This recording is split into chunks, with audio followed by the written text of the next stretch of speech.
दर्शकों, एक सवाल आपके लिए कि एक एड्रेस पर कितने लोग रह सकते हैं? एक एड्रेस पर कितने लोग अपना पता दिखा सकते हैं? बहुत ज्यादा हुआ 10-12 लोग एक घर में रह सकते हैं। अगर जॉइंट फैमिली है तो शायद उससे भी ज्यादा रह सकते हो, लेकिन हमारे इलेक्शन कमीशन के अनुसार एक एड्रेस पर 1033 लोग रह सकते हैं, ऐसा बता रही है इलेक्शन कमीशन की वोटर लिस्ट। राजस्थान के विधानसभा चुनाव से पहले इलेक्शन कमीशन ने एक वोटर वेरिफिकेशन प्रोग्राम चलाया, जिसमें सही वोटर्स का नाम रखा जाए और अन्य का नाम काट दिया जाए।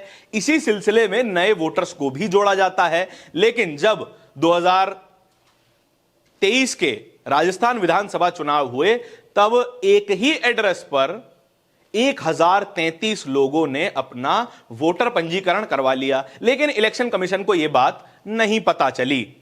वो मकान कौन सा था? मकान नंबर 1312, सीकर शहर में यह मकान आता है और इसी मकान पर लगभग 1033 लोग रह रहे हैं। अगर सामान्य तौर पर सोचा जाए तो यह संभव नहीं हो सकता, लेकिन ऐसा हुआ।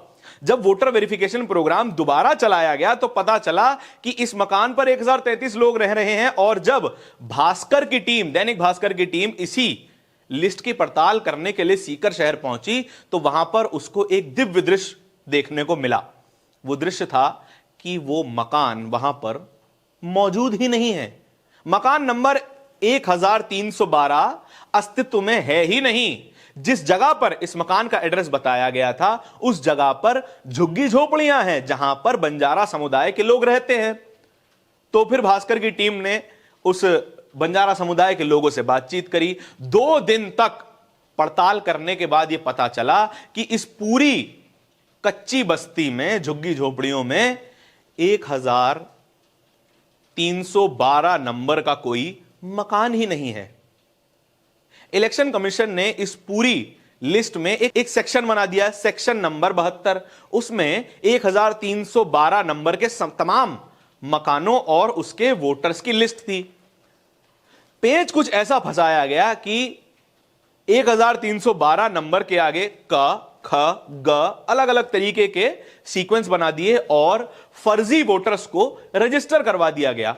हम इसे फर्जी क्यों कह रहे हैं? क्योंकि भास्कर की रिपोर्ट यह भी बताती है कि जब इन बंजारा समाज के लोगों से पता किया गया कि आपका एड्रेस और आपका पंजीकरण कब हुआ, तो उन्होंने बताया कि पार्टी के लोग आए थे, उन्होंने ही हमारे सिग्नेचर ले लिए, हमारा अंगूठा लगवा लिया एक फॉर्म पर और कहा कि जब हम वोट देने बुलाएं तो आ जाइएगा, हमारी पार्टी को वोट दे दीजिएगा। भास्कर की टीम ने आगे तहकीकात की तो यह भी पता चला कि सीकर के डीएम को इस पूरी घटना के बारे में कुछ पता ही नहीं है। सीकर के डीएम ये कहते हैं कि आप ये जो सूची के बारे में बात कर रहे हैं, वो सूची प्रिंट करवा के हमारे दफ्तर पहुंचवा दीजिए, हम आगे इस पर जांच करेंगे। लेकिन जांच कब की जा रही है? जब विधानसभा चुनाव हो चुके हैं, 2024 के लोकसभा चुनाव हो चुके हैं और अब और कई चुनाव, जब निकाय चुनाव जब राजस्थान में होंगे, तब तक भी ये सूची सही बनी रहेगी। 1033 फर्जी वोटर लिस्ट में बने रहेंगे।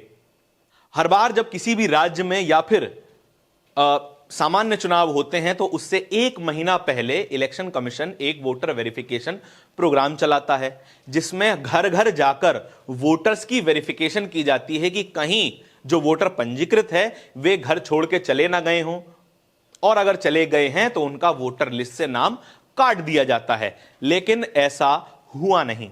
नए वोटर्स इस सूची में शामिल हो गए और यह बात इलेक्शन कमीशन को याद आई लगभग विधानसभा चुनाव बीत जाने के 1 साल बाद। इसी बंजारा बस्ती में रहने वाले एक व्यक्ति शेरू ने बताया कि हम एक जगह पर रहते ही नहीं है। बंजारा समुदाय के लोग अक्सर घुमंतु प्रजाति के होते हैं कि वे एक जगह पर कुछ समय रहते हैं, काम धंधा करते हैं, उसके बाद किसी और इलाके में जाके अपना काम ढूंढते हैं। उन्होंने ये भी बताया कि हमारे पूरे बस्ती में किसी का भी वोटर आईडी कार्ड तक नहीं है, कि हम वोट भी नहीं देते, फिर भी जिस इलाके में अभी हम रह रहे हैं उस इलाके में 1033 वोट कहां से आए, हम इसके बारे में कोई जानकारी नहीं रखते हैं। इलेक्शन कमीशन पर लगातार फर्जी वोटों के बारे में इल्जाम लगते रहे हैं, फर्जी वोटिंग के बारे में इल्जाम लगते रहे हैं, लेकिन इलेक्शन कमीशन ने आज तक इसके बारे में कोई स्पष्ट जानकारी नहीं दी है।